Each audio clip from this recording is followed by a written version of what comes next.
Donc, bonjour à tous, je m'appelle Capucine Lulian, je suis chef de projet maladies neurodégénératives à la Direction générale de la cohésion sociale.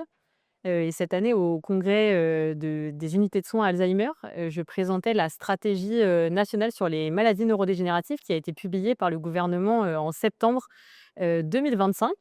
Donc, l'idée, avec le professeur Maria Soto, qui a été une personnalité qualifiée pendant toute la phase de concertation et d'écriture de la stratégie, c'était de pouvoir présenter un peu plus en détail les axes principaux, les mesures et ce qu'on allait mettre en place concrètement et qui allait être vu par les professionnels dans les prochains mois.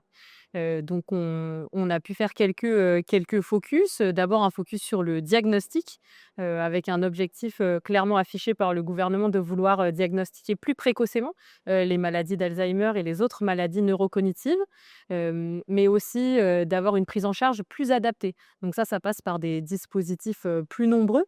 On a inscrit dans cette stratégie, nationale le doublement des équipes spécialisées Alzheimer, par exemple, la création de places d'accueil de jour, la systématisation, des pôles d'activité et de soins adaptés, les PASA, en EHPAD. Donc on a de la création de dispositifs où on va avoir besoin de la mobilisation des professionnels, demain.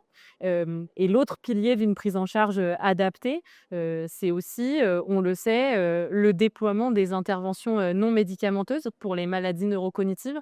On a, une littérature scientifique, qui est foisonnante sur ces questions, et donc on a besoin d'une implémentation, plus forte, de ces interventions, dans, tous nos dispositifs.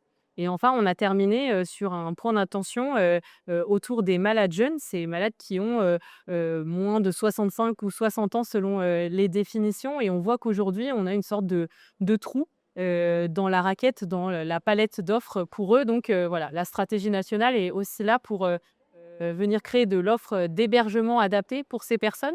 Et là aussi, on a des expérimentations qui se sont déployées, et donc on va avoir besoin de retours d'expérience là-dessus, pour, faire des dispositifs, les plus adaptés possibles.